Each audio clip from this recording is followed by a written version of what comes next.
Dios dice que su palabra no tornará a mí vacía, sino que cumplirá las cosas para las cuales fue enviada. Vivimos en un planeta que tiene cerca de 6 billones de personas. Muchas de estas gentes han sido criadas hindúes y budistas. Ellos creen que su Dios es un pedazo de piedra o una cobra, una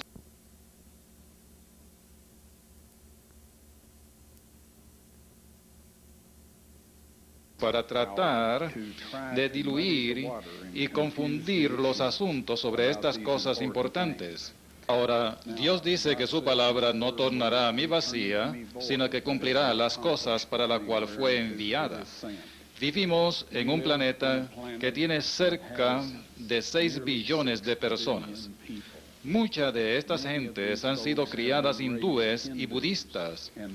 Ellos creen que su Dios es un pedazo de piedra o una cobra, una serpiente mortífera.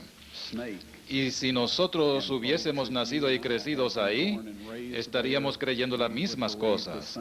No nos engañemos nosotros mismos. Cristo murió por estas personas, Dios las ama y Él ha conservado estas cosas y las está ahora demostrando de manera que todos puedan ver. La Biblia dice que debemos dar razón de nuestra esperanza que vive en nosotros a aquellos que nos preguntan. De manera que, de todos modos, Dios está proveyendo estas cosas que ustedes verán aquí. Y que lo más rápido posible estamos haciendo disponible a todo el mundo. Cuando encontramos gente que van al campo misionero, nosotros les suplimos gratuitamente materiales para que los puedan enseñar. Estos materiales están siendo usados en Rusia, Japón, Corea, África, Suramérica, y estamos recibiendo cartas, llamadas telefónicas y esa clase de cosas diciendo de los resultados que ha tenido. Ahora, una de las cosas que ha movido en mi corazón, y el hermano Gruber está familiarizado con esto, yo estaba en una universidad presentando este material y respondiendo a preguntas después. Al final del programa, 2 hombres de los cuales había sido advertido de que estarían dispuestos a masticarme y escupirme, Dios bendiga sus corazones, vinieron e hicieron unas cuantas preguntas. Bueno, el Señor me dio unas cuantas respuestas para esos hombres. 2 años después recibí una carta de uno de ellos y comenzaba diciendo, puede que le interese saber que soy ahora un bautizado seguidor de nuestro Señor Jesucristo.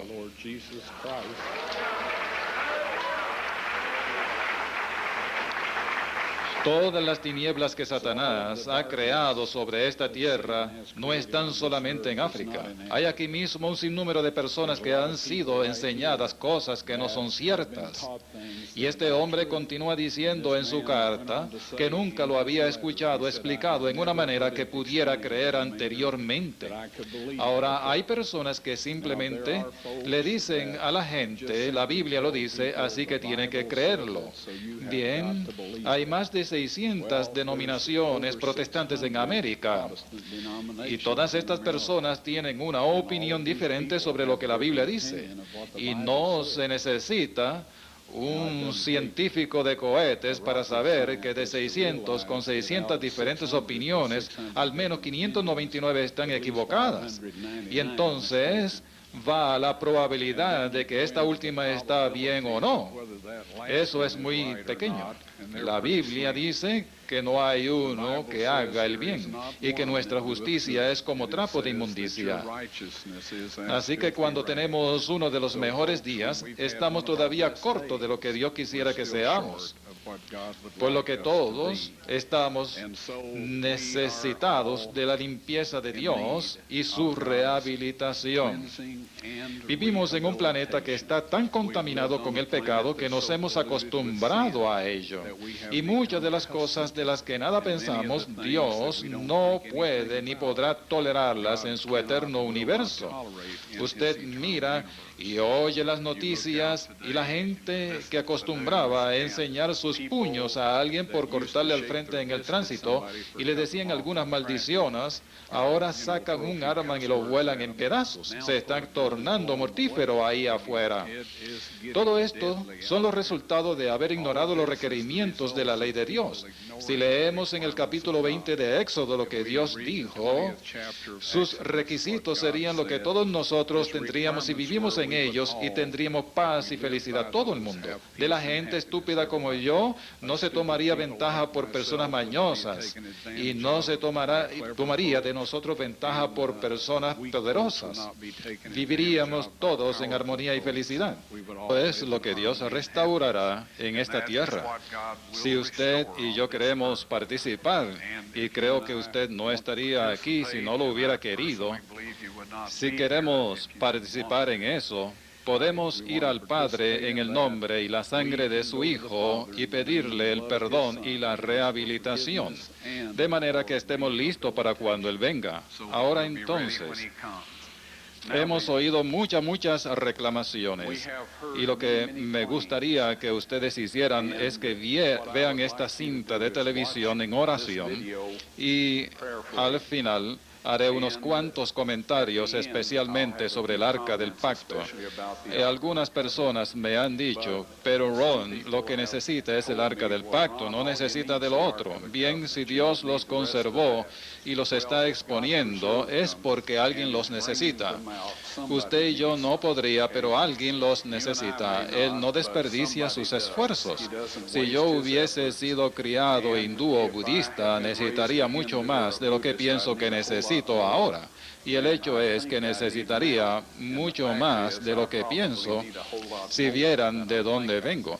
Si hay alguien que sepa operar este equipo, encenderemos nuestra televisión. Si están en algún lugar de donde no vean la pantalla, favor de relocalizarse donde puedan verla. Esta cinta de televisión es de 1 hora y 10 minutos de duración.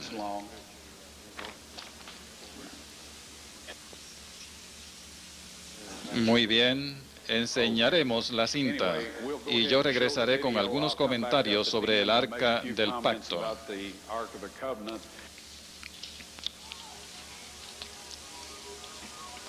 El 20 de junio de 1987, después de 10 años de intensas investigaciones, el gobierno turco anunció al mundo el descubrimiento del Arca de Noé y la dedicación de la misma y el área circundante como un parque nacional. En el año 1977, Ron Wyatt hizo su primer viaje a estas áreas. Fue durante este primer viaje que Ron encontró numerosas gigantescas piedras de anclaje, todas aproximadamente del mismo tamaño como la que vemos aquí. Todas estaban en directo alineamiento con la figura de barco, evidenciando que habían sido sueltas en el sitio donde finalmente el barco reposaría. Estas contienen inscripciones antiguas de los 8 sobrevivientes del diluvio. En diciembre de 1978, un terremoto en esta altamente remota área hizo que el terreno alrededor de la formación cayera, y por primera vez la madera de la cubierta y las costillas fueron visiblemente expuestas en los lados. Una grieta grande también se formó a lo largo y le fue posible medir la profundidad y tomar muestras para análisis. El análisis demostró un alto contenido de carbón orgánico consistente de madera antigua. Más tarde, una inspección mediante detector de metales y radar de interfase de la superficie reveló una increíble estructura de hechura humana encapsulada dentro de la formación. Quillas y sobrequillas, espacios, puentes y aún divisiones entre los cajones se hicieron visibles a través de estos aparatos científicos. ¿Creía usted que el Arca de Noé en realidad existía? Lo que parecía un cuento de hadas puede ser corroborado con hechos probados. La búsqueda ha sido continua desde los tiempos bíblicos. En un momento van a conocer unas personas que están positivas de que han encontrado el arca. Sabemos que tales reclamaciones han sido hechas antes. Hace unos meses que estas personas vinieron a 2020 con las instancias de algunos hallazgos nuevos. Le seguimos a las montañas de Turquía Oriental. Lo que verán es una extravagante aventura, con una hueste de caracteres disímiles. La historia de Tom Gerald toma muchos sesgos y vueltas. Consideren que si el relato bíblico de la creación es un hecho y no fábula, entonces la teoría de la evolución está toda mojada. Los descubrimientos confirmados serían el más grande hallazgo arqueológico de todos los tiempos y provee a los fundamentalistas religiosos toda la evidencia de que la Biblia es absolutamente confiable. Así, el Arca de Noé ha venido a ser el artículo más controversial que haya sido registrado por el hombre. Esa es la seductora belleza que nos atrae aquí cerca del monte Ararat. Los exploradores que buscan el Arca dicen que es el punto más alto en estos alrededores y que cuando las aguas del diluvio bajaron, el Arca se depositó ahí, pero la Biblia describe las montañas de Ararat, montañas en plural. Cabe la posibilidad de que el arca hubiese reposado en un sistema de montañas más pequeñas cerca de Ararat. Tal teoría es aborrecible a los antiguos fundamentalistas. Los verdaderos creyentes que son inflexibles en su fe creen que la Biblia solamente señala a Ararat como el sitio del arca.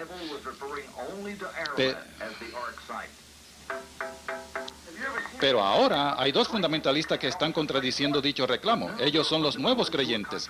Ron Wyatt y David Fessel creen que han encontrado el arca en una ladera de lo que la gente local llama montañas del día del juicio final, algunas 15 millas al sur de Ararat.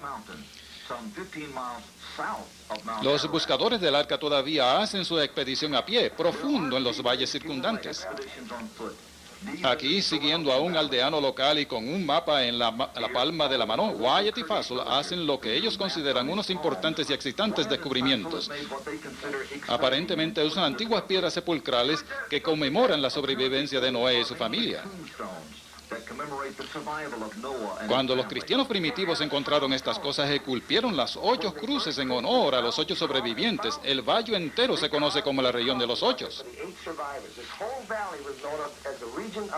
El significado de la colocación de las cruces en las piedras es una representación de la cabeza de la familia, su esposa, sus 3 hijos y sus 3 nueras. Y como se puede ver, las cruces a la izquierda son la familia adquirida y las que están a la derecha son la familia fundamental. Confirman la historia de Noé. Para Wyatt y Fessel, estas piedras están en directo alineamiento con la forma de barco que aparece en las montañas del día del juicio final.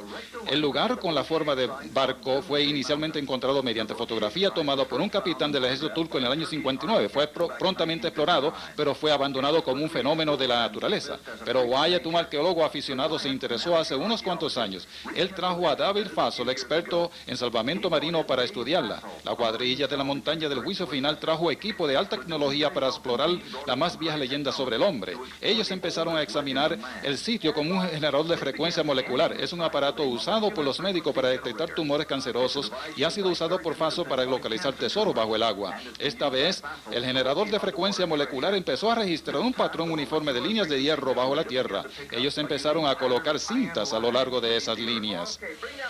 La forma final delineada por estas cintas era la de un barco gigante con el aproximado largo y ancho del arca de Noé, como se describe en la Biblia.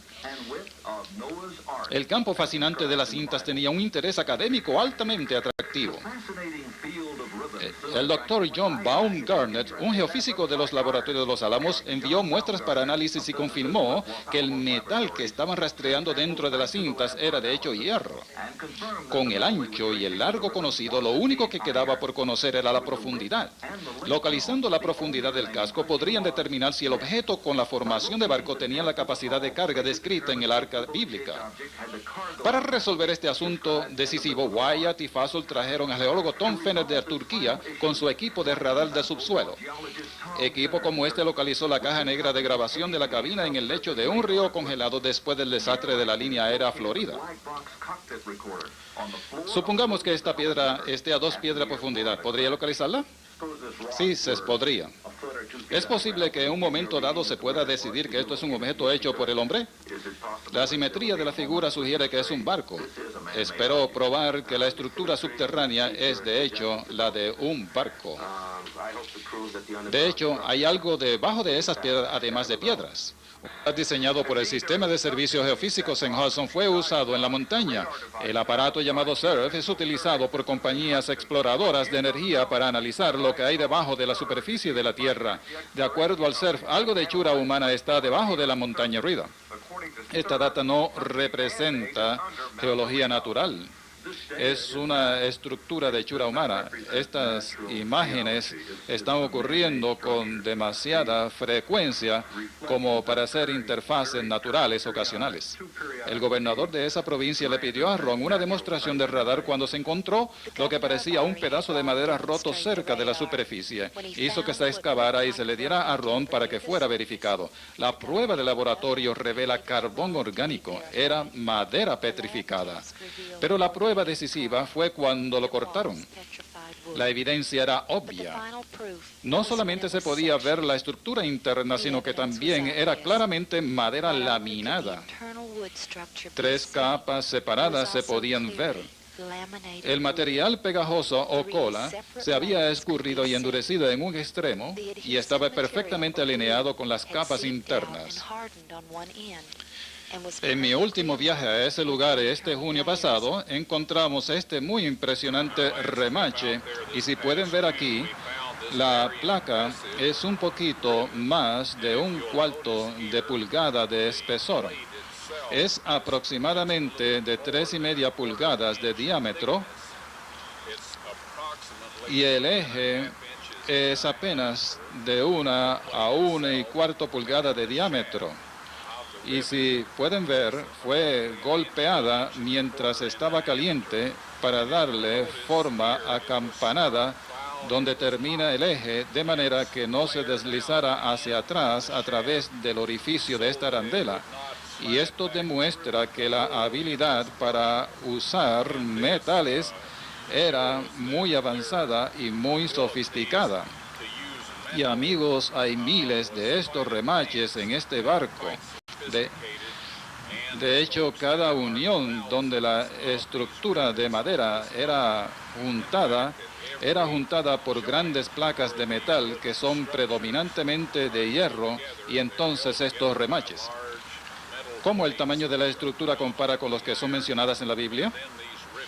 Bien, Moisés fue educado en Egipto, y se nos dice de eso en el Nuevo Testamento y también en el Antiguo Testamento, y el cúbico real egipcio con el cual estaba familiarizado y que creemos fueron usados en las dimensiones del arca, es de 20.6 pulgadas, y 300 de ellos son exactamente 515 pies. Y ese es el largo del barco. El barco se ha aplanado algo, pero eso es de esperarse de un barco envejeciente. Así que el ancho es mayor que el especificado en la Biblia, pero usted puede calcular el grado de expansión y puede así llegar a las medidas aproximadas muy similares a las mencionadas en la Biblia. El gobierno turco recientemente ha terminado un hermoso centro de visitantes justamente más arriba del arca, de manera que visitantes de todos los credos, de todas las naciones, puedan visitar y ver el arca por ellos mismos.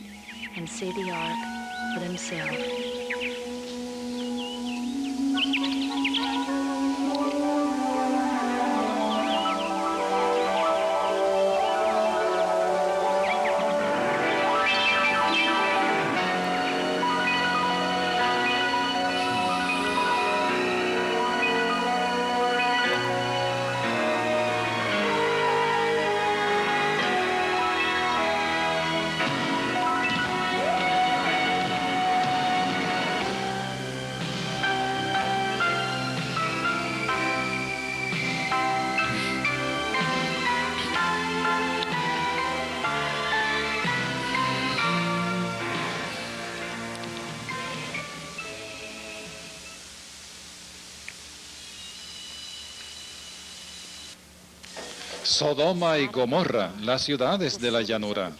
En Génesis 19 leemos que estas ciudades fueron destruidas por Dios con azufre y fuego desde el cielo. El primer registro bíblico de la venganza de Dios sobre la iniquidad desde el gran diluvio. El arqueólogo bíblico Ron Wyatt nunca había planeado buscar estas ciudades.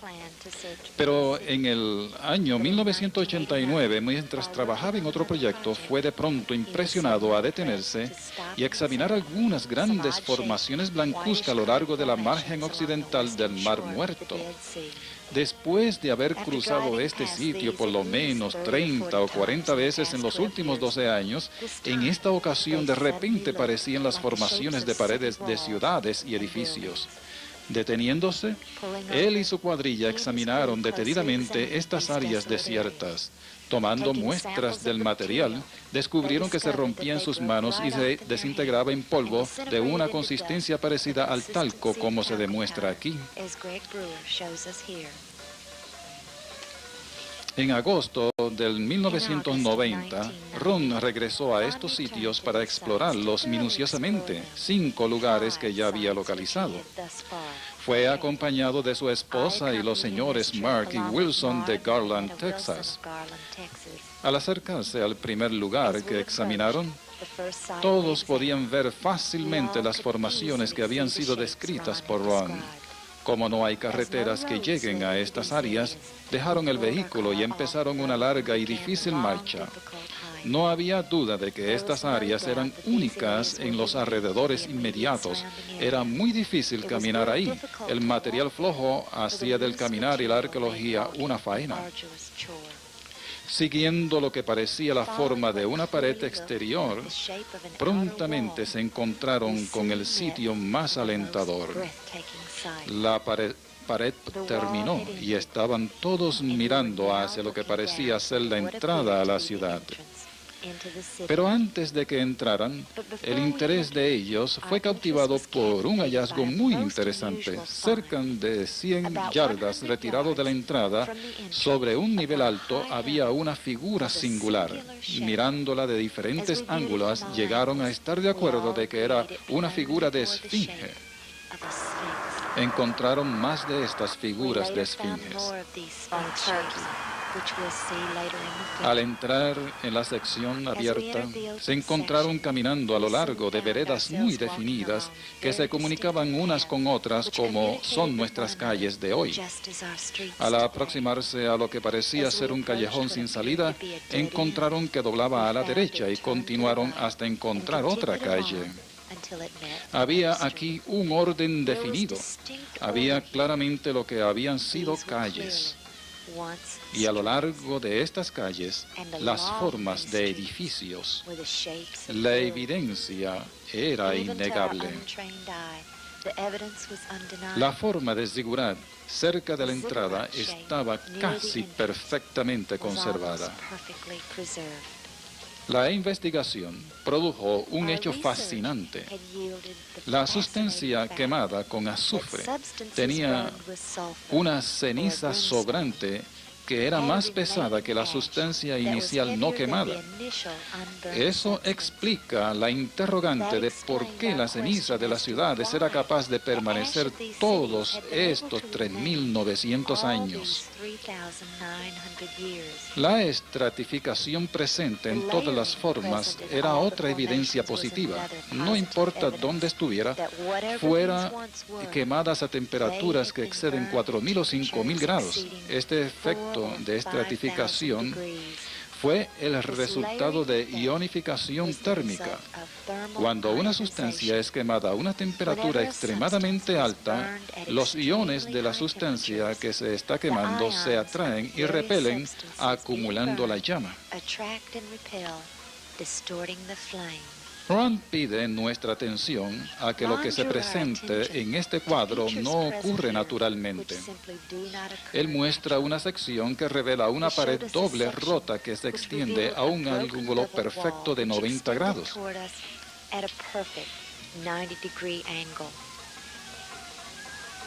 El sitio que examinaron estaba localizado a la base de Masada. Decidieron viajar en un carro de cable al tope de Masada para filmar estas áreas desde allí. La escena era alentadora. La forma de la ciudad se revelaba perfectamente abajo. Aquí vemos una área parecida a una gigantesca plataforma perfectamente simétrica, que es idéntica al área del templo en otras ciudades antiguas, tal como la bíblica Susa, localizada actualmente en Irán. Vemos otra sección con una forma clara de zigurat. Pero todos sabían que debían haber más evidencias que estas para convencer a otros.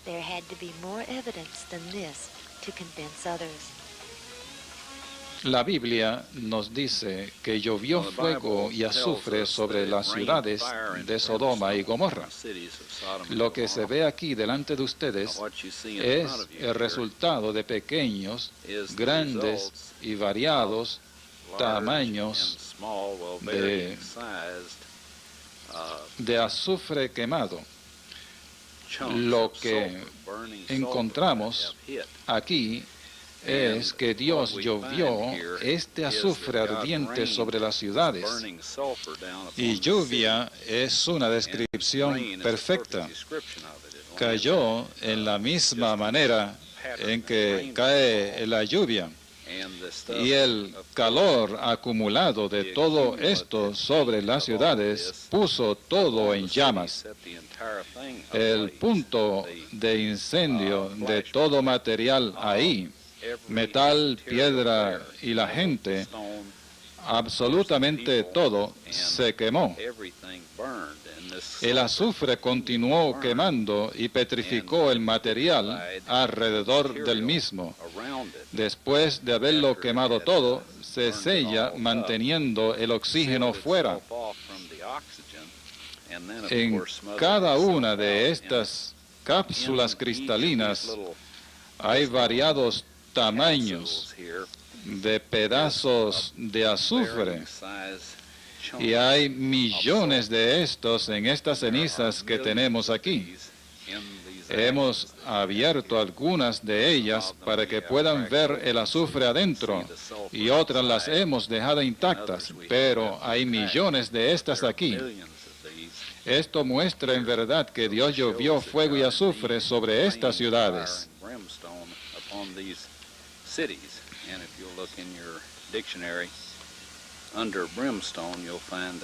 Inmediatamente que regresó de ese viaje, Ron llevó muestras al laboratorio Galbraith en Knoxville, Tennessee. Las bolas amarillas en el centro rojizo demostró ser 95.72% azufre, con traza de varios otros elementos, todos los cuales contribuyeron a un fuego de temperaturas extremadamente altas. Cuando Ron le pidió si podían realizar una prueba BTU para determinar el grado de calor que podrían generar, a Ron se le informó que no podían porque dañaría la cámara de prueba hecha de acero inoxidable. El material alrededor del azufre encapsulado fue también examinado y probó ser ceniza. En el hogar hicieron una pequeña prueba y quemaron algo del azufre en una cuchara. La flama purpúrea es indicativa del calor intenso, el cual imposibilitó que la cuchara fuera sostenida mientras ardía. Luego descubrieron que la cuchara tenía perforaciones en ella producidas por el fuego. Entonces, colocaron en la cuchara un pequeño pedazo del material exterior e intentaron quemarlo, pero no ardía en ninguna manera, ni tan siquiera se ennegrecía.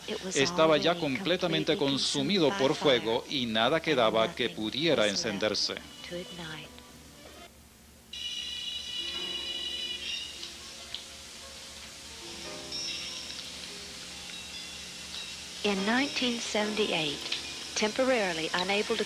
En el 1978, cuando temporalmente estaban imposibilitados para continuar sus trabajos en el arca de Noé, Ron Wyatt llevó consigo a sus dos hijos, Danny y Ronnie, a un sitio en Egipto donde él creía que ocurrió el cruce del Mar Rojo. Cuando llegaron al sitio en el Golfo de Aqaba, encontraron una columna de estilo fenicio tendida en la playa. El agua había erosionado la inscripción arábiga, pero en el 1984, Ron había encontrado una columna igual en la orilla opuesta en Arabia Saudita, todavía parada con las inscripciones intactas. Más tarde pudo traducir las palabras Faraón, Misraim, muerte, Irán, Moisés, Jehová y Salomón de la segunda columna. Y de esto, él cree que estas columnas fueron erigidas por el rey Salomón y dedicadas a Jehová por el gran milagro del cruce del mar en tierra seca.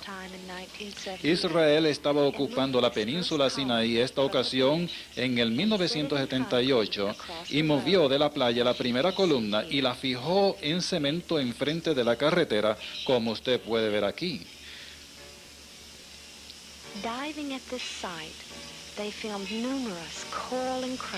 Buceando en este lugar, filmaron numerosas partes de carrozas incrustadas de corales, como estas dos ruedas de carrozas todavía pegadas al eje, una sobre el piso y la otra en el aire. Esta es una rueda de 6 rayos. Encontraron una vasta cantidad de artefactos que fuertemente atestiguan del milagro que ocurrió aquí. Restos de esqueletos de caballos y humanos están todavía conservados por los corales, como también cabinas de carrozas, ruedas sin cabinas, algunas ruedas en los ejes y otras no. Él recuperó el cubo de la rueda, el cual presentó a Nasif Mohammed Hassan, quien era el director de antigüedades en el Cairo, Egipto. Pero el hallazgo más sobresaliente fue esta rueda de oro de 4 rayos que fue fotografiada en cinta de televisión en marzo de 1988, pero fue imposible recuperarla debido a que la madera se desintegró, dejando solamente una fina capa de oro. Hubo muchos factores que guiaron a Ron a este lugar, pero 3 de ellos fueron los más compulsivos. Primero, a fin de que los israelitas pudieran dejar a Egipto propiamente dicho, tuvieron que empezar su viaje hacia el Mar Rojo en la parte oriental del Golfo de Suez. Esto dejaba solamente el Golfo de Aqaba. Segundo, solamente había un lugar a lo largo de la ribera del Golfo de Aqaba que pudiera quizás acomodar 3 millones de personas. Esta área era tan grande que puede verse desde esta foto de satélite. Y finalmente, cuando Ron estudió los mapas batimétricos de la realeza británica en Londres, él vio un perfecto camino subacuático que cruza el Golfo en este punto. A ambos puntos de esta línea sobre el Golfo de Aqaba, las aguas tenían 5.000 pies de profundidad, cayendo como en una profunda cima. Pero aquí, en este preciso lugar, había una área conducente al otro lado que suavemente se inclina a un ángulo de 6 grados a la profundidad de 900 a 1.000 pies en el centro. Mientras Ron y sus hijos viajaban a través del Sinaí al lugar, ellos notaron grandes pedrejones empujados hacia los lados de las hondonadas, permitiéndoles el paso a las caravanas y pasajeros. Pero al encaminarse hacia el Golfo, como a 1,5 millas afuera y 200 pies de profundidad, se emocionarían al ver el mismo camino sin piedras continuar y todavía evidente en las aguas cristalinas. With the overwhelming evidence of the chariot parts scattered across the Gulf, Ron knew that Mount Sinai. Con la abrumadora evidencia de las piezas de carrozas dispersas a través del Golfo, Ron sabía que el monte Sinaí estaba en Arabia Saudita. Estudiando los mapas, vio que el Jebel el-Los tenía la descripción bíblica de esta sagrada montaña. Imposibilitado de conseguir una visa para entrar a Arabia Saudita, Ron y sus 2 hijos finalmente decidieron entrar sin ninguna. Se habían enterado que el procedimiento normal para alguien atrapado sin visa era el de llevarlo al visitante a la frontera y asegurarse de que no volviera a entrar. Ellos encontraron el monte Sinaí con el altar y mucho más todavía intacto en esta área desierta. Pero cuando salían, fueron arrestados y aprisionados por 78 días, acusados de ser espías israelíes. Cuando finalmente los excarcelaron, fueron informados de que un hombre se puso en contacto con la embajada saudita y notificó que los Wyatt eran espías israelíes pretendiendo ser arqueólogos. Este hombre había sido un amigo de confianza que había trabajado con Ron en el Arca de Noé. Mr. Wyatt, you there in the middle, Yes. your sons on either side. Why did you, I didn't know that Mount Sinai was in Saudi Arabia. Yo no sabía que el monte Sinaí estuviera en territorio de Arabia Saudita. ¿Por qué usted pensó que estuviese ahí? Like the chariots found in King Tut's tomb. Encontramos piezas de carrozas parecidas a las carrozas de la tumba del rey Tut We found en these el Golfo de at 60 Aqaba feet a out un to 200 silbido feet, de Jebel a el-Los. stretch of about a mile and a half. La encontramos en profundidades desde 60 a 200 pies a lo largo de aproximadamente 1,5 millas. Nosotros creemos que ese es el sitio del cruce, porque en la narración bíblica ellos llegaron al monte Sinaí después de cruzar el Mar Rojo. El lenguaje de la Biblia indica que ellos permanecieron en una montaña, encerrados en una montaña. Así que en un mapa aéreo se demuestra que este Jebel el-Los tiene un gran valle encerrado en la periferia de un volcán. Hay alrededor de 5,000 acres ahí. Sentimos que este será el lugar. Y en Éxodo 24:4 y Levítico 6:28 y 11:33 y 15:12 nos dice de artefactos que podrían ser encontrados, como 12 pilares de piedras, un altar, algunas vasijas, y por eso fue que buscamos en esa particular montaña.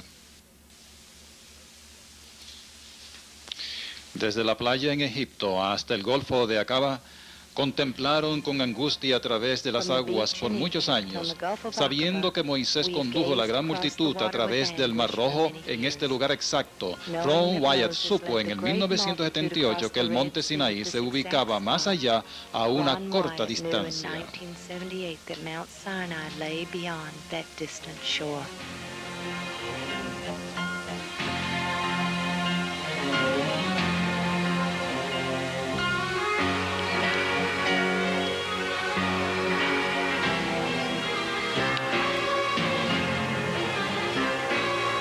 Monte Sinaí, donde la ley fue escrita por el propio dedo de Dios.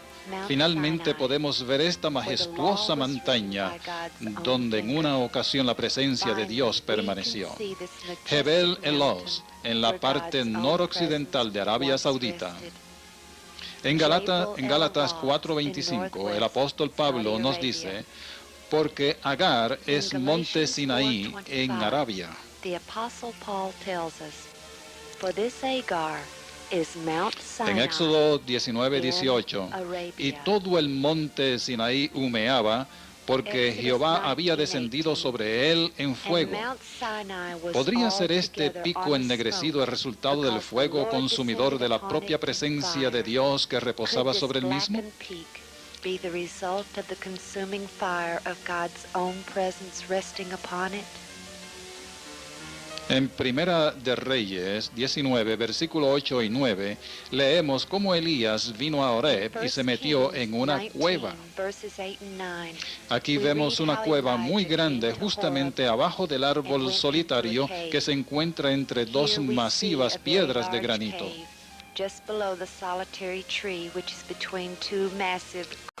Al contemplar el sagrado precinto en el área al pie de la montaña, podemos ver una verja grande y un puesto de vigilancia, los cuales fueron erigidos inmediatamente que Ron Wyatt le enseñó este lugar a los arqueólogos sauditas en el 1985.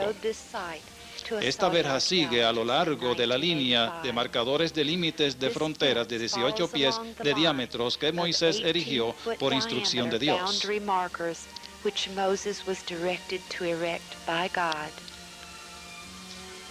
Este letrero al lado del puesto de vigilancia declara que este es un sitio arqueológico pronunciado por decreto real y que es ilegal traspasar los límites sujeto a penalidades. A medida que buscamos a la izquierda, podemos ver donde la verja termina al otro lado. Y ahora, a medida que nos extendemos fuera del sagrado precinto, miramos en el área del campamento de los israelitas.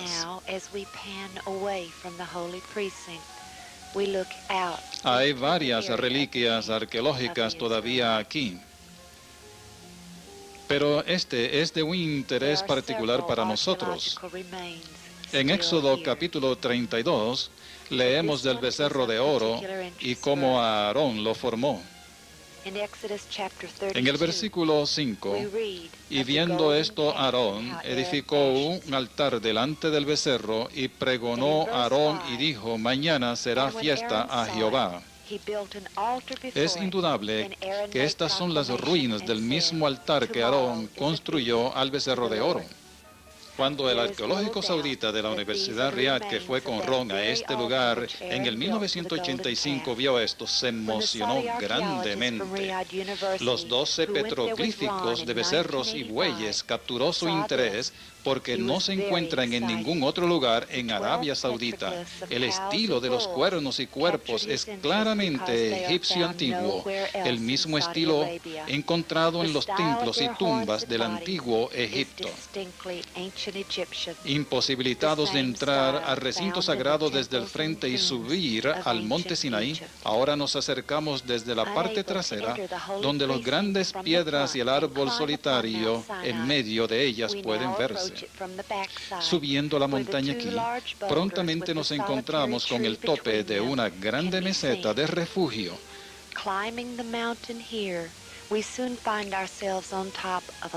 Aquí tenemos una mejor vista del pico ennegrecido. Rastreando el área encontramos que es suficientemente grande para fácilmente acomodar los 70 ancianos que acompañaron a Moisés a la montaña en este punto.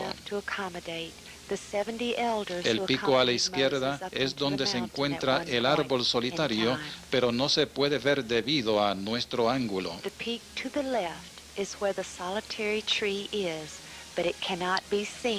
Y justamente delante, sobre ese arrecife, se encuentra el precinto sagrado.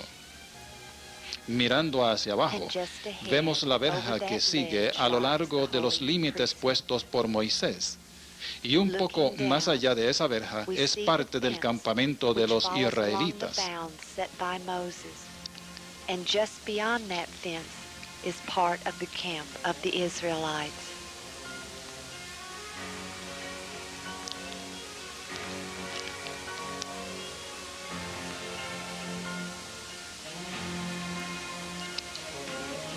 Viendo más de cerca el precinto sagrado, podemos ver las ruinas de un antiguo cimiento. Pudieran ser las ruinas del primer tabernáculo que Moisés removió fuera del campamento después del incidente del becerro de oro. Éxodo 33, versículo 7.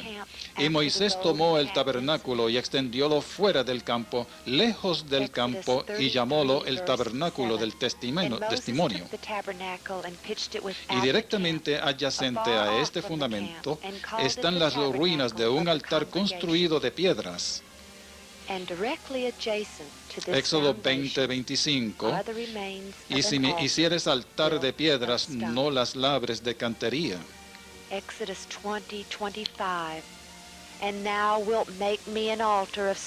Buscando más adelante, paramos para ver las huellas hechas por los camiones antes de que la verja fuera erigida. Esto nos da una mejor idea de la perspectiva del tamaño enorme de esta área. Y aquí vemos el puesto de vigilancia y el letrero arqueológico que vimos al principio desde el frente. Regresando al cimiento que vimos anteriormente, la cámara empieza a buscar hacia afuera, donde podemos ver la ubicación del altar dedicado al becerro de oro. Éxodo 32, 19. Y aconteció que como llegó él al campo y vio el becerro y las danzas, enardeciósele la ira a Moisés y arrojó las tablas de sus manos y quebrólas al pie del monte.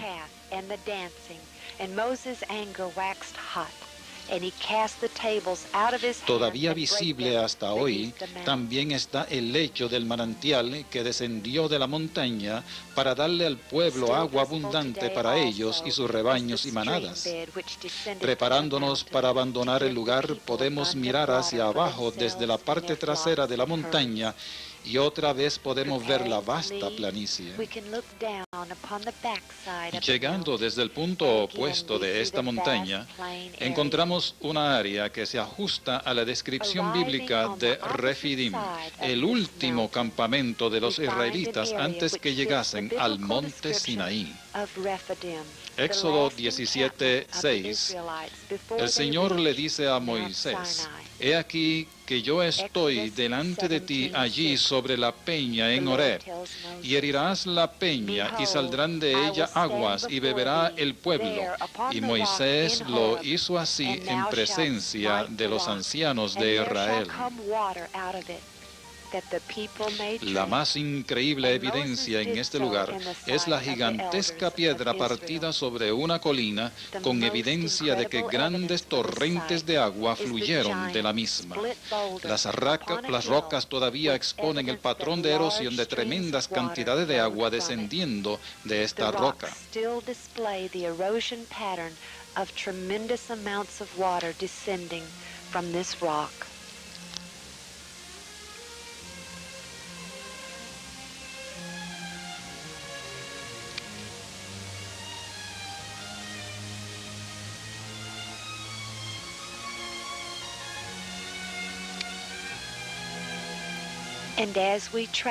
A medida que caminamos a través de la rajadura en la roca, podemos ver enseguida el canal formado en la roca del flujo de agua que procede del otro lado.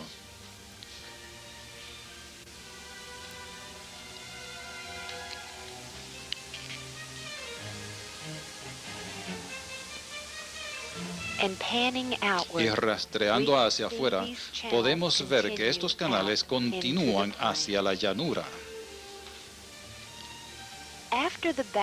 Después de la batalla en la que los israelitas derrotaron a los amalecitas, la Biblia nos dice que Moisés hizo algo. Cuando vamos a Éxodo 17, versículo 15, dice: «Y Moisés edificó un altar y llamó su nombre Jehová Nisi».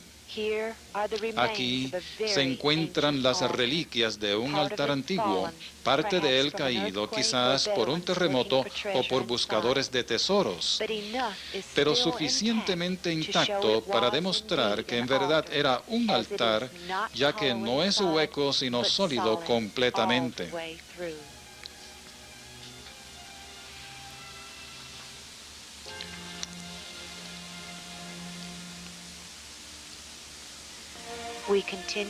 Continuamos recorriendo el Mar Rojo.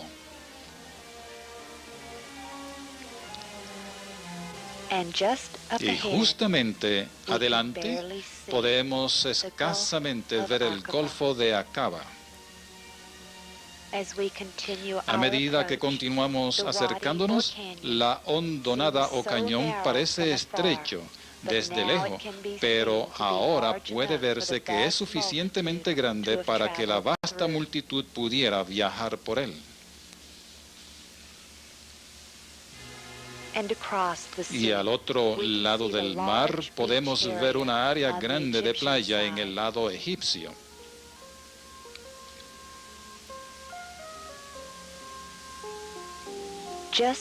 Igual que la playa en el lado egipcio es suficientemente grande para acomodar varios millones de personas, aquí podemos ver que también esta playa contiene una tremenda planicie. En Éxodo 14, versículo 30, así salvó Jehová aquel día a Israel de mano de los egipcios, e Israel vio a los egipcios muertos a la orilla de la mar.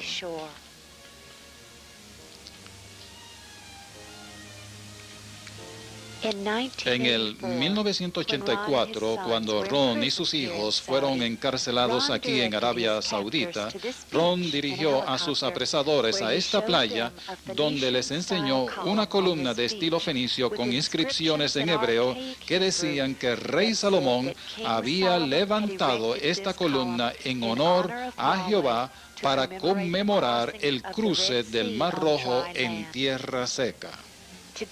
Hoy todo lo que queda ahí es este marcador, señalando la ubicación de esa columna. Y aunque no sabemos a dónde la hayan llevado, estamos seguros que está protegida y será localizada pronto.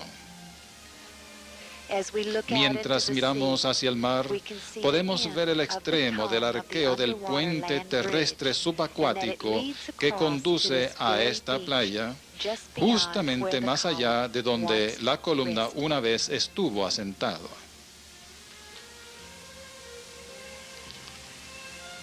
Examinando la playa, también podemos ver las ruinas restauradas del antiguo fortín que creemos era Baal Zephon del relato bíblico.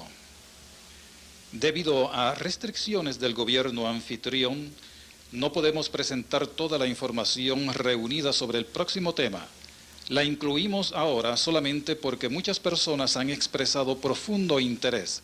Solamente pedimos que usted vea y espere hasta ese tiempo cuando se haga público. En octubre de 1988, Ron regresó a Israel para empezar otra vez la excavación del Arca del Pacto después de una ausencia de varios años. Desde la última vez que Ron trabajó ahí, el Departamento de Antigüedades tuvo un cambio completo de su personal y política. Los permisos para excavar eran difíciles de conseguir por las instituciones y mucho más difícil aún por individuos. Pero Ron se llevó a su cuadrilla y fue a solicitar. Él había sido informado en años anteriores que su permiso para excavar este sitio era permanente. Sin embargo, las cosas no parecían muy halagadoras en esta ocasión, así que volvió a solicitar y todos esperaron por 3 semanas. Finalmente, Ron se llevó a su cuadrilla al Mediterráneo en Ascalón para ir a nadar en octubre. Aquí, Ron tropezó con algo en las aguas a nivel de la cintura. Zambullendo para saber lo que era, descubrió la boca de un gigantesco pote de piedra. Pronto descubrieron que el área estaba cubierta de estos potes con bocas selladas.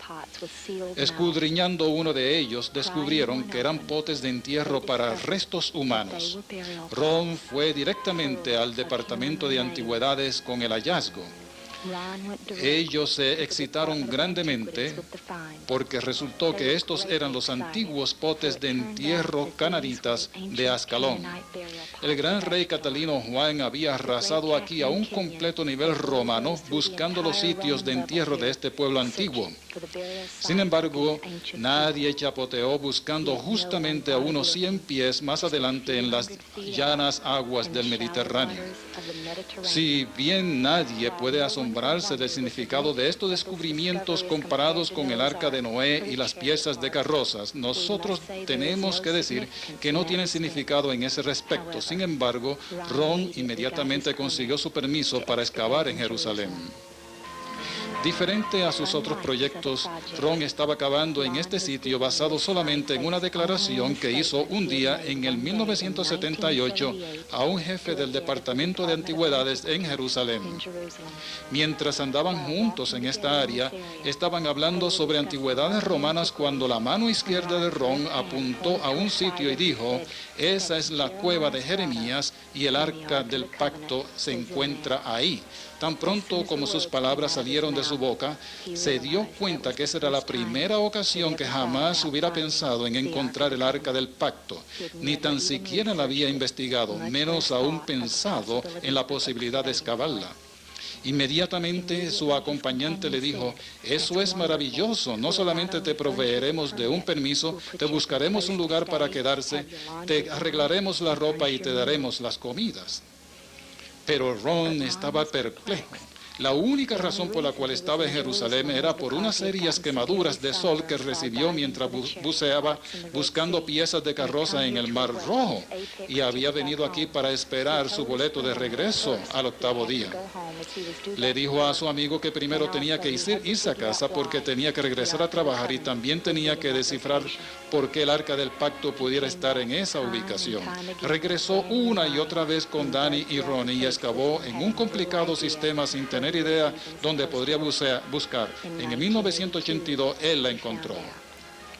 En enero de 1982, después de excavar continuamente en un sistema de cuevas desde el 1979, él rompió a través de una roca y pasó a una cámara que contenía una mesa de oro y varios otros artículos que Ron cree son del primer tabernáculo.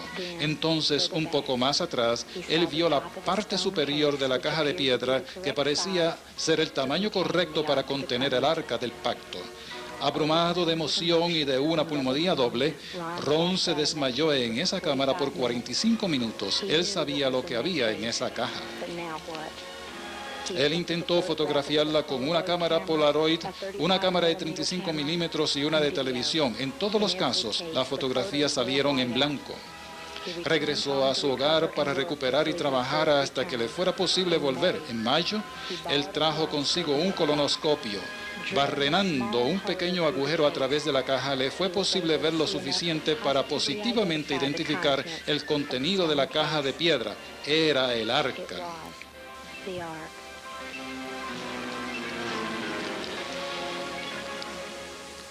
El 6 de enero de 1982, a las 2 de la tarde, irrumpí en una cámara debajo de la escarpa del Calvario al norte del muro de Jerusalén.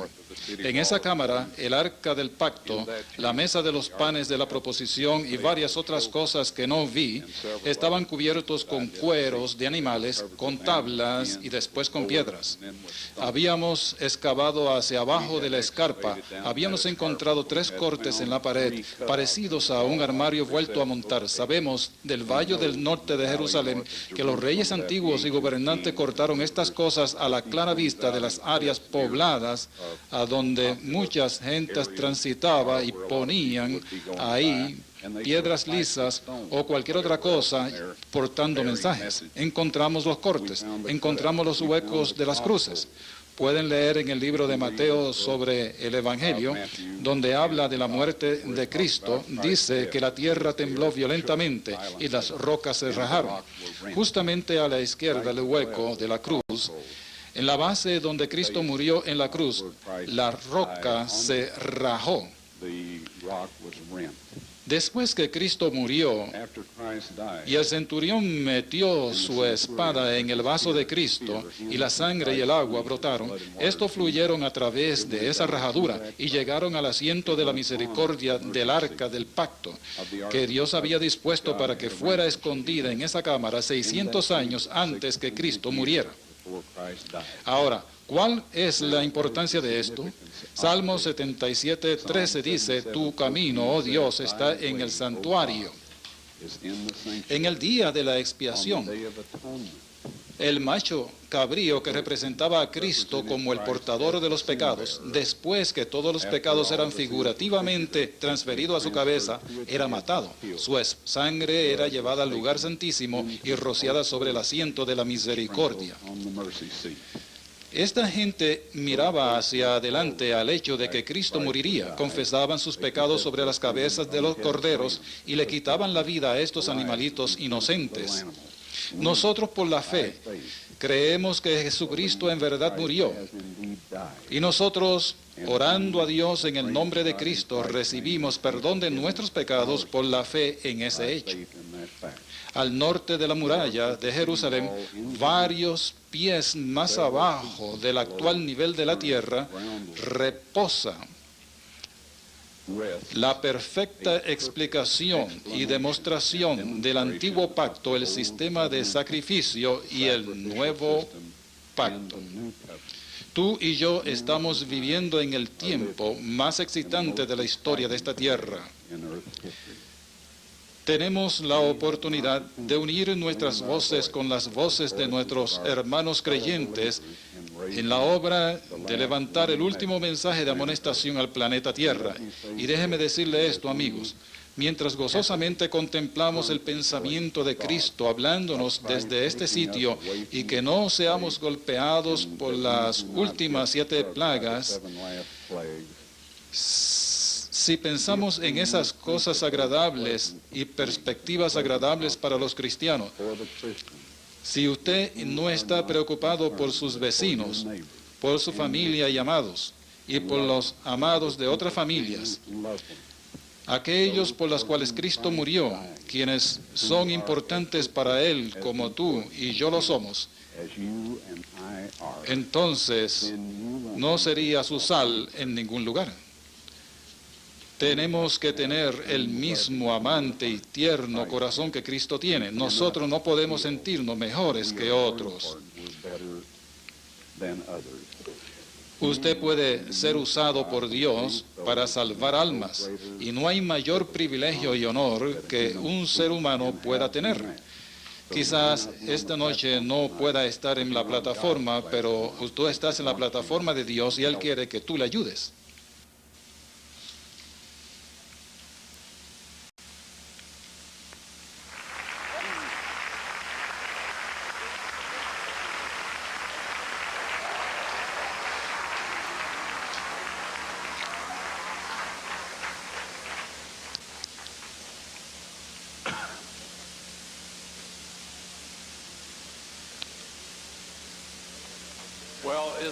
¿No es acaso Dios bueno con nosotros?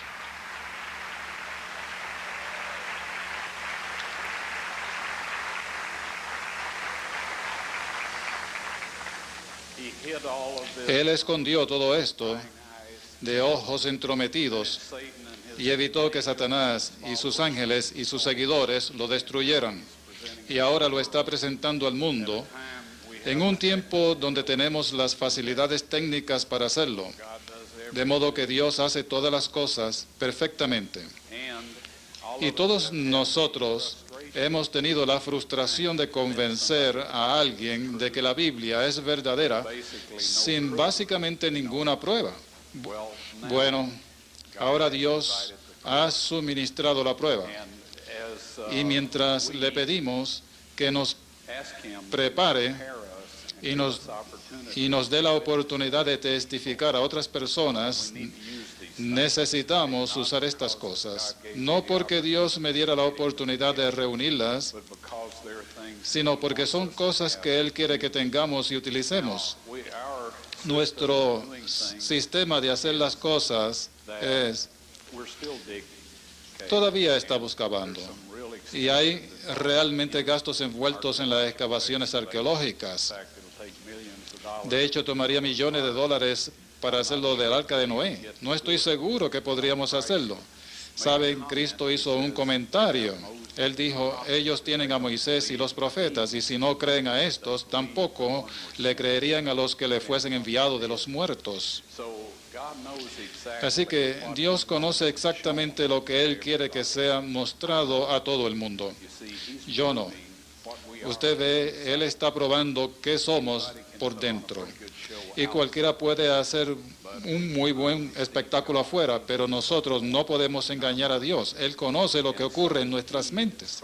Y Él está seleccionando de entre la gente, y Él sabe quién está haciendo cosas para impresionar a otras gentes, y Él sabe quiénes están haciendo cosas porque aman a Dios y porque Dios ha puesto el amor por otras personas en ellos. Sí, hay otra cosa que pueda decirles hoy, esperando que la recuerde, es esto. Dios dice, el que a mí viene no le echo fuera. Y así vamos a Él por nosotros mismos. Pero si usted quiere una vida cristiana más fácil y exitosa, pídale a Él que te ayude a conocer y entender y el poder explicar a otros en una manera humilde y esmerada todo lo que podría ser útil para ayudar a estas gentes venir a Él en el nombre y la sangre de su Hijo y ser salvo. Ore esa oración. Lea su Biblia devotamente y Dios le dará la oportunidad de dar testimonio a la gente. Algunas de las mejores experiencias que he tenido, y hay 3 de ellas en el libro que tenemos en la parte de atrás. Cuando Dios arregla una cita, sabemos que ese individuo o alguien que Él ha influenciado o ambas estarán en el cielo. Yo puedo tocar a las puertas de las gentes, hablarles en los estacionamientos o lo que sea. Esa no es una práctica segura en estos días, pero podría beneficiarle o quizás no. Pero Dios hace arreglos para que se junten. Y si vienen a usted y le preguntan, y usted tiene un genuino contacto con Dios, no uno fingido, entonces esos individuos irán al cielo. Y ese es el gozo más grande que cualquiera de nosotros puede tener. Y si Dios puede usarnos para trabajar en favor de otros, entonces Él hace lo que se necesita en nuestras vidas. Si solamente estamos tratando de llegar al cielo por nosotros mismos y evitar el castigo de los impíos, esto no trabaja en absoluto. En estos tratados hay algunos textos bíblicos y esto es gratis. Tenemos precios en el material y estamos dando un especial para la ocasión. Hay gente maravillosa aquí. Si usted no puede costearlo, podemos hacer arreglos para que usted los tenga de todos modos. Pero por favor sea honesto, porque nosotros queremos estar preparados para excavar este material y documentarlo tan pronto como sea posible. Las cosas se están poniendo más confusas allá todo el tiempo y yo no me estoy poniendo más joven. Se hace más difícil. Pero sobre el arca del pacto. Ahora, todas estas otras cosas son maravillosas. Dios las conservó. Son efectivas. Recibimos cartas de gentes cuyos hijos están regresando a la iglesia. Créanme, recibimos una carta de una señora de Alaska cuyo esposo se fue con una joven de 19 años. La abandonó con 5 hijos. De alguna manera, él obtuvo de estos libros y lo leyó.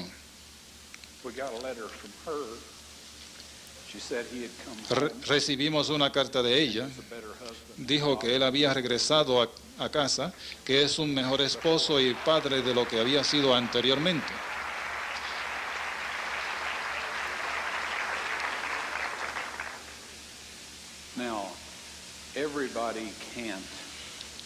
Ahora, no todo el mundo puede hacer lo que la hermana Wynne hace aquí.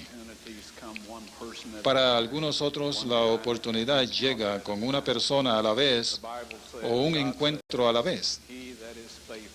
La Biblia dice, Dios dice, el que es fiel en lo poco será también fiel en lo mucho. No conserve su energía a cualquier otra cosa que conserve para hacer una grande obra para el Señor. La más grande obra que podemos hacer es permitirle que hable por medio de nosotros alguna alma perdida, de manera que pueda ser salvada. Y después que Él trabaje con nosotros por un tiempo, nos dará la oportunidad de quizás hablarle a un número más grande de personas. Ahora, en Isaías 26, versículo 19, dice, tus muertos vivirán, junto con mis cuerpos muertos resucitarán. Despertad y cantad, moradores del polvo, porque tu rocío, cual rocío de hortaliza, y la tierra echará los muertos. Ahora, en Mateo 27, los versos 50 al 53, y todo esto se repartirá, así que no necesita recordarlos. Dicen que cuando Cristo exclamó a gran voz otra vez, él murió, y el velo del templo se rompió de alto a abajo, y la tierra tembló, y las piedras se hundieron, y los sepulcros se abrieron, y muchos de los santos se levantaron. Y dice que cuando Él se levantó, ellos se levantaron, y vinieron a la ciudad, y fueron vistos de muchos parientes cuando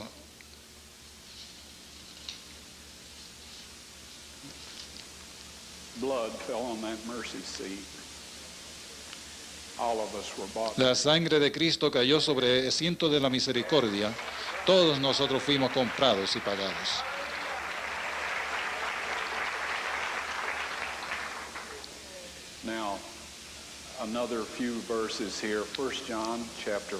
Ahora, algunos otros versículos. Primera de Juan capítulo 5 versículos 7 y 8. Tres son los que son testimonio en el cielo: Dios el Padre, el Verbo, el cual es Cristo, y el Espíritu Santo. Y dice que hay tres en la tierra que dan testimonio: el Espíritu, la sangre y el agua.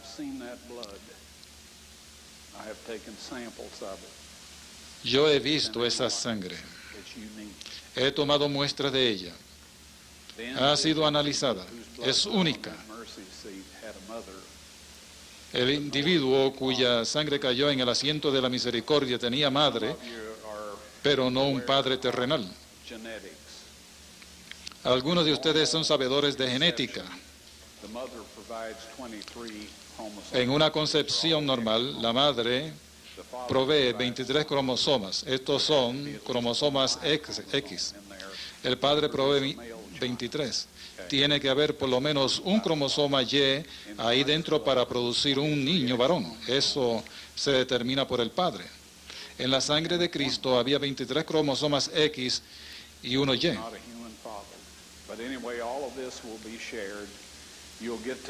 No era un padre humano. De todo modo, todo esto será compartido.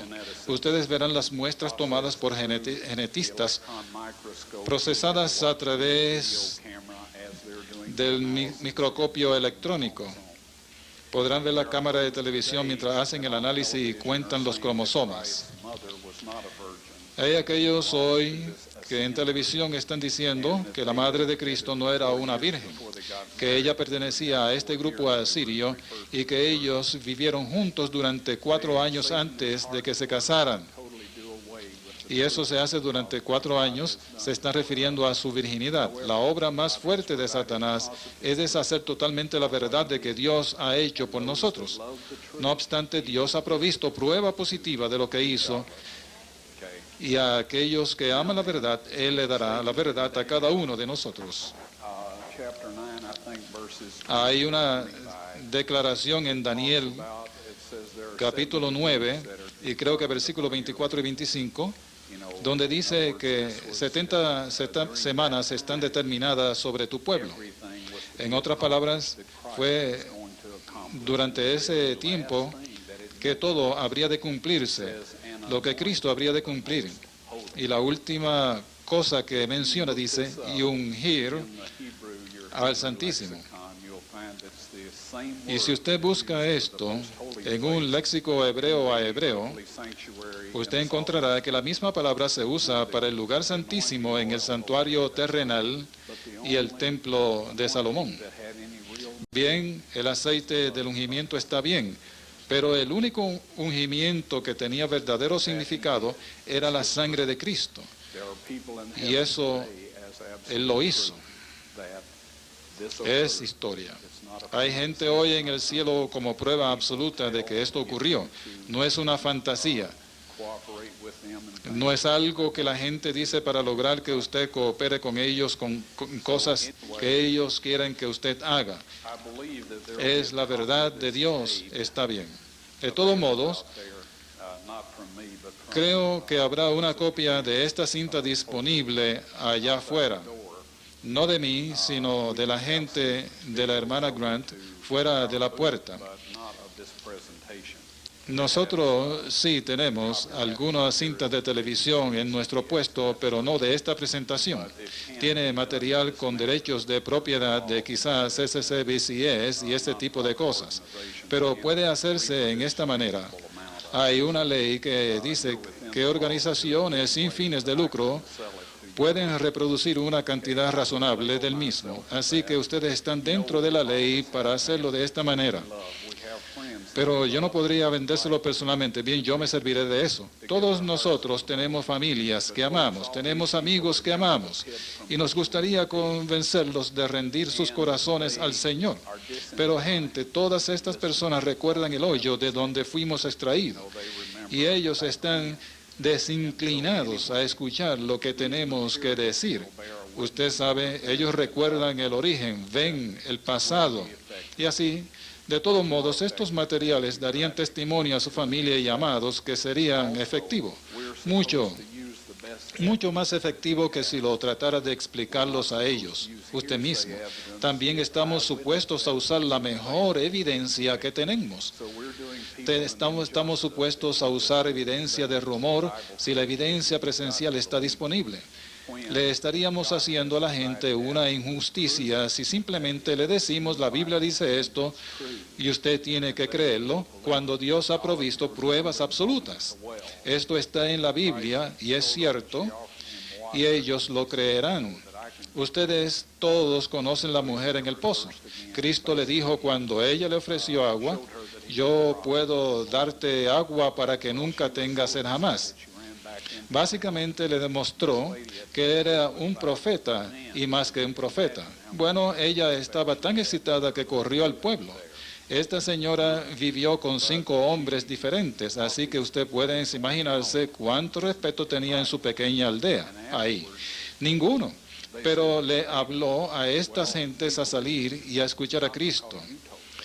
Y luego le dijeron a esta señora, bien, creemos, no porque nos los dijera, sino porque hemos oído y visto por nosotros mismos. Y así hay mucha gente que no creerían porque tú y yo se lo digamos, pero cuando ellos vean por sí mismos, el Espíritu Santo puede trabajar a través de eso y convencerlos de la verdad y hacer por ellos lo que ellos tienen que hacer para ser salvos. Usted y yo no podemos salvar a nadie. Yo conozco el manejo hemipléjico. Pongo a la gente a dormir para la operación, la despierto completamente, lo hago durante 24 años, pero cuando se trata de una vida eterna, todo lo que puedo hacer es dirigirlo a Dios, en el nombre y la sangre de su Hijo. Así que cualquiera de nosotros que trate de atraer gente a nosotros para fijar su atención directamente en nosotros, le estamos arrancando tiempo importante. Necesitamos estar señalando todos estos individuos hacia Dios, quien se preocupa por ellos, quien es suficiente sabio y poderoso para salvarlos, porque todos nosotros hemos tenido una experiencia totalmente diferente. Hemos vivido en este planeta juntos, pero amigos, ha sido diferente y única para cada uno de nosotros. Y Dios sabe cómo empezar desde donde usted está y prepararnos a usted y a mí para la vida eterna con Él. Y Él quiere que usarnos para influenciar a otros a venir a Él y ser salvos. De eso es que se trata. Y no estaremos jamás avergonzados de dar testimonio de estas cosas porque son ciertas. Usted puede encontrarse con gente y se encontrará que dirán cosas asquerosas acerca de Ron Wyatt. Eso no es problema. Pero recuerde que usted vio estas cosas usted mismo.